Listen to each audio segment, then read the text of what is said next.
इंसान का एटीट्यूड कैसा है, उसका नजरिया कैसा है, उसका माइंडसेट कैसा है, इसी से डिसाइड होता है कि वो लाइफ में किस लेवल पर पहुंचेगा। एक इंसान जो कि देश का पीएम है या फिर एक इंसान जो कि 9 to 5 में सालों से अपनी घसवा रहा है 10,000 20,000 की सैलरी पर, दोनों में बस उसके माइंडसेट, उसके एटीट्यूड का फर्क होता है। एक इंसान जो कि रिलेशनशिप में मास्टर है, वो किसी भी लड़की को अपनी बातों से इंप्रेस कर देता है, और एक इंसान जिसको कोई भी लड़की भाव नहीं देती, दोनों में एटीट्यूड, उसके माइंडसेट का ही फर्क होता है। एक इंसान जिसकी समाज सोसाइटी में बहुत ज्यादा वैल्यू होती है उसके एथिक्स, उसके वैल्यूज की वजह से, और एक इंसान जिसको लोग ठुकराते हैं, उसको रिजेक्ट करते हैं, उसको अवॉइड करते हैं, दोनों में बस उसके एटीट्यूड, उसके माइंडसेट, उसके नजरिए का ही फर्क होता है। यूं कह लो एटीट्यूड इज एवरीथिंग। एंड आज किस वीडियो में हम 4 ऐसे स्टोरीज बताने वाले हैं आपको, सुनाने वाले हैं आपको, जो कि आपके एटीट्यूड, आपके माइंडसेट, आपके नजरिए को पूरी तरह से बदल कर रख देगी। इन स्टोरीज को सुनकर आपका माइंडसेट इतना ज्यादा बदल जाएगा, आपका एटीट्यूड इतना ज्यादा बदल जाएगा कि आप लाइफ में जो भी चाहो, जो भी सपने देखो,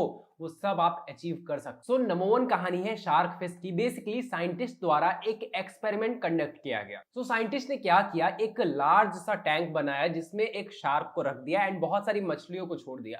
तो शार्क ऑब्वियसली सारी मछलियों को खा जाता है। अब साइंटिस्ट क्या करते हैं, टैंक के बीच में ना एक बहुत ही मजबूत ग्लास का दीवार बना देते हैं, जिससे शार्क को इजीली दिख सके, दूसरी तरफ भी दिख सके, बट बीच में ग्लास का दीवार है जिससे वो जा ना सके दूसरी तरफ। अब शार्क को दूसरी तरफ दिख रहा है, दूसरी तरफ बहुत सारे मछलियों को छोड़ दिया जाता है। शार्क को पता नहीं है कि बीच में दीवार है। शार्क को जो मछलियां हैं विजिबल दिख रही हैं, वो एकदम जाके अटैक करता है मछलियों को खाने के लिए, लेकिन बीच में दीवार से टकरा जाता है। बार बार ये होता है, शार्क बार बार मछलियों पर अटैक करता है एंड बार बार उस दीवार से टकरा जाता है। एक दिन में वो कई बार मछलियों पर अटैक करता है एंड चोट खाकर फिर आ जाता है, कई बार अटैक करता है, चोट खाकर आ जाता है, और यही चीज लगातार 1 वीक तक चलता रहता है। शार्क क्या करता है, मछलियों पर अटैक करता है, चोट खाकर फिर वापस आ जाता है, अटैक करता है, चोट खाकर वापस आ जाता है, और धीरे धीरे वो अटैक करना बहुत ज्यादा कम करता जाता है विथ टाइम। धीरे धीरे उसके दिमाग में बैठ जाता है कि मैं चाहकर भी इन्हें नहीं खा सकता। उसके बाद क्या करते हैं साइंटिस्ट, वो जो दीवार होता है ना, ग्लास का जो दीवार होता है, उसको हटा देते हैं। मछलियां आजाद होकर टैंक में घूम रही हैं, शार्क के आसपास घूम रही है, लेकिन शार्क फिर भी अटैक नहीं करता है, क्योंकि उसके दिमाग में ये बैठ चुका है कि मैं इनको नहीं खा सकता, मैं इनको खाने जाऊंगा मुझे चोट लगेगा, मैं फिर से वापस आ जाऊंगा। शार्क के माइंड में एक बैरियर क्रिएट हो गया कि मुझसे ये नहीं हो सकता, मैं मछलियों को नहीं खा सकता, मैं इन मछलियों को नहीं खा सकता। तो हमारे साथ भी लाइफ में अक्सर ऐसा होता है कि जब हमें बार बार फेलियर्स मिलते हैं, जब हमें बार बार रिजेक्शंस मिलते हैं, तो हमारे माइंड में एक बैरियर क्रिएट हो जाता है कि हम यूजलेस हैं, हमसे कुछ नहीं हो पाए, और इवेंचुअली हम गिव अप कर देते हैं, इवेंचुअली हम ट्राई करना ही छोड़ देते हैं, जो कि गलत है। जबकि एक्चुअल में ऐसा कोई बैरियर एग्जिस्ट नहीं करता। तो अपने दिमाग को समझाओ कि एक्चुअल में कोई ऐसा बैरियर नहीं है जो कि आपको रोक सके, अगर आप कंटिन्यूअसली ट्राई करते रहो। इस दुनिया में लाखों ऐसे लोग हैं जिन्होंने जीवन में कभी हार नहीं मानी और अंत में जाकर उन्हें सफलता मिली। इस दुनिया में सब कुछ पॉसिबल है अगर अपने दिमाग में बैरियर क्रिएट ना किया जाए कि ये मुझसे पॉसिबल नहीं होगा, ये मैं नहीं कर पाऊंगा। तो अपने दिमाग के उन वॉल्स को तोड़ो, उन बैरियर्स को तोड़ो जो कि आपको रोक रहे हैं दोबारा ट्राई करने से। सेकेंड स्टोरी सुनो। लगभग 100 साल पहले एक इंसान अखबार पढ़ रहा था सुबह सुबह। तो जो डेथ कॉलम होता है ना, उसमें उसने अपना नाम देखा, वो बहुत ज्यादा चौंक गया कि अरे मैं जिंदा हूं या फिर मैं भी परलोक सिधार गया। लेकिन फिर वो कुछ देर बाद संभला और देखता है कि वो नाम उसका था लेकिन इंसान कोई और था। तो उसने जब उसके बारे में पढ़ा तो आगे उसके बारे में लिखा था कि डायनामाइट किंग का निधन, और उसके बारे में यह भी लिखा था कि वह मौत का सौदागर था। जो पर्सन न्यूज़पेपर रीड कर रहा था उसके दिमाग में आया कि क्या मुझे भी इसी तरह याद किया जाएगा मेरे मरने के बाद। उसने सोचा कि मैं क्या चाहता हूं, कैसे मुझे दुनिया याद करे मेरे मरने के बाद, और उसे समझ आया कि उसे कैसे याद किया जाना चाहिए उसके मरने के बाद, और उसके बाद वो शांति की दिशा में काम करने लगा। उसका नाम था अल्फ्रेड नोबेल, और आज के टाइम में भी नोबेल पुरस्कार के रूप में उसको याद किया जाता है। और ये डायनामाइट किंग वो खुद था। बेसिकली वो सपना देख रहा था कि वो सुबह सुबह अखबार पढ़ रहा है एंड खुद के डेथ की ही हेडलाइन देख रहा है। तो उसके बाद यही अल्फ्रेड नोबेल यानी डायनामाइट किंग ने नोबेल प्राइज की स्थापना की, जो कि सिर्फ उन लोगों को मिले जो कि ह्यूमैनिटी के लिए कुछ बहुत अच्छा कर रहे हैं, एंड आज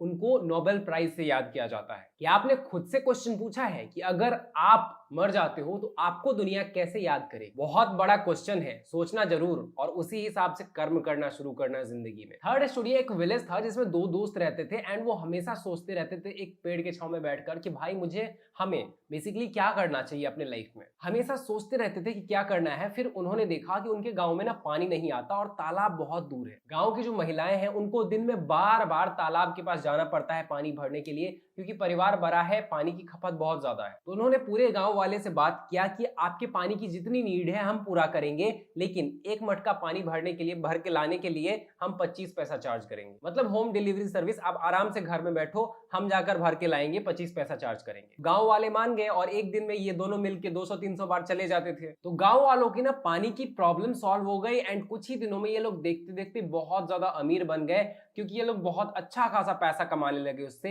एंड गांव में सबसे अमीर बन गए। अब बहुत सालों तक इनका धंधा मस्त चल रहा था, रोज ये काम करते थे, रोज पैसा कमाते थे और धीरे धीरे अमीर बनते जा रहे थे। लेकिन फिर एक बंदे के दिमाग में, उन्हीं दोनों में से एक बंदे के दिमाग में आइडिया आया। वो सोचा कि अभी तो हम जवान हैं तो इतना ज्यादा ट्रिप्स कर लेते हैं, 100 बार चले जाते हैं, 100 बार आ जाते हैं, इतना पानी ढो लेते हैं, लेकिन जब हम बूढ़े हो जाएंगे तब क्या होगा। उसने सोचा कि पानी लेने के लिए मुझे वहां तालाब तक जाना पड़ता है, फिर आना पड़ता है।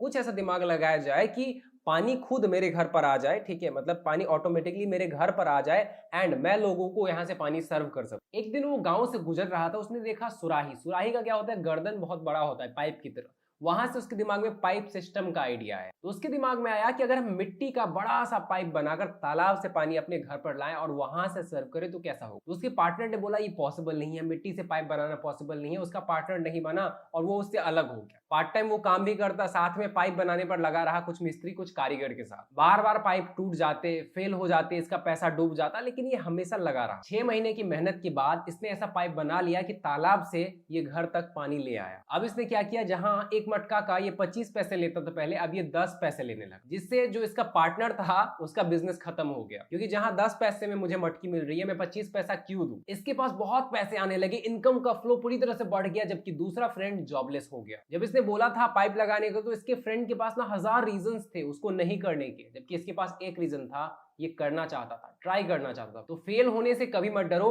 डरो इस बात से कि अगर तुम ट्राई नहीं करते हो तो फिर तुम्हारा क्या हो। अगर तुम कुछ नहीं करते हो तो तुम्हें कुछ नहीं मिलेगा, लेकिन अगर तुम ट्राई करते हो तो चांसेस है कि तुम फेल हो जाओ, लेकिन चांसेस ये भी है कि तुम सक्सेस हो जाओ। पहले में 0% सक्सेस के चांसेस है जहां तुम कुछ नहीं करते हो, लेकिन सेकंड में 50% सक्सेस के चांसेस है। और फोर्थ स्टोरी सुनाता हूं। एक बंदा था जो कि साइकिल राइड कर रहा था रोड पर एंड वो देखता है कि एक और बंदा है जो कि उससे स्लो स्पीड में जा रहा है, लेकिन उससे दूर है। अब इसके दिमाग में आया कि मैं इस बंदे को ओवरटेक करूंगा, है ना। तो ये पूरी जान लगा देता है उसको ओवरटेक करने। जब ये बहुत कोशिश करने के बाद ये उससे क्लोज जाता है, देखता है कि वो इंसान थोड़ा और आगे चला गया है, क्योंकि वो थोड़ा सा स्पीड कर लेता है। ये फिर पूरी जान लगाकर उसको ओवरटेक कर देता है, सोचता है कि मैंने जीत लिया, मैंने रेस जीत लिया। जबकि जिसके साथ वो रेस लगा रहा था उसको पता भी नहीं है कि वो इसके साथ रेस लगा रहा है। और जब वो उससे रेस लगाकर आगे देखता है तो देखता है कि उसका जो डेस्टिनेशन था ना बहुत पीछे छूट गया था, वो 2 किलोमीटर आगे आ गया था रेस लगाते लगाते। हम सब अपने लाइफ में कहीं ना कहीं यही करते हैं। हम सब अपने पड़ोसी, रिश्तेदार, आसपास के लोग, फैमिली, दोस्त, सबसे कंपटीशन कहीं ना कहीं करते रहते हैं, जबकि उन्हें पता ही नहीं होता कि आप उनसे कंपटीशन कर रहे हो किसी और चीज में, किसी चीज में। हम उनसे खुद को बेहतर दिखाना चाहते हैं, जबकि उनके साथ रेस में हम है ही नहीं। मोरल ऑफ द स्टोरी, अपने दिमाग से ना फालतू के जो कंपटीशंस हैं, आप जो सोच रहे हो कि उससे कंपटीशन है, उससे कंपटीशन है, सबको भगा दो। आपका पर्पस सिर्फ अपने डेस्टिनेशन तक पहुंचना है। आपकी लड़ाई सिर्फ खुद से है, किसी और से नहीं। कंपटीशन या फिर कंपैरिजन एक नेवर एंडिंग साइकिल है। आप कितना भी आगे चले जाओ, आपसे आगे कोई ना कोई हमेशा रहेगा। तो कंपटीशन करना बंद करो एंड आपका जो गोल है, आपको जो चाहिए, उस रास्ते पर चलो, अपने डेस्टिनेशन पर चलो। खुद से लड़ाई करो, दूसरों से नहीं। दोस्तों, आई होप आपको ये वीडियो पसंद आई है। पसंद आई है तो फटाक से एक लाइक कर दे। आई होप आपकी लाइफ में ये बहुत ज्यादा वैल्यू ऐड किया होगा इस वीडियो ने। तो डेफिनेटली चैनल को सब्सक्राइब कर ले ऐसे ही इन्फॉर्मेटिव वीडियोस के लिए। अगर आप 8 महीने में अपनी लाइफ पूरी तरह से चेंज करना चाहते हो, 99% लोगों से बेहतर बनना चाहते हो, तो ये वाला वीडियो देखो। इस वीडियो को अपने दोस्तों के साथ जरूर शेयर करो। Thanks for watching guys, love you.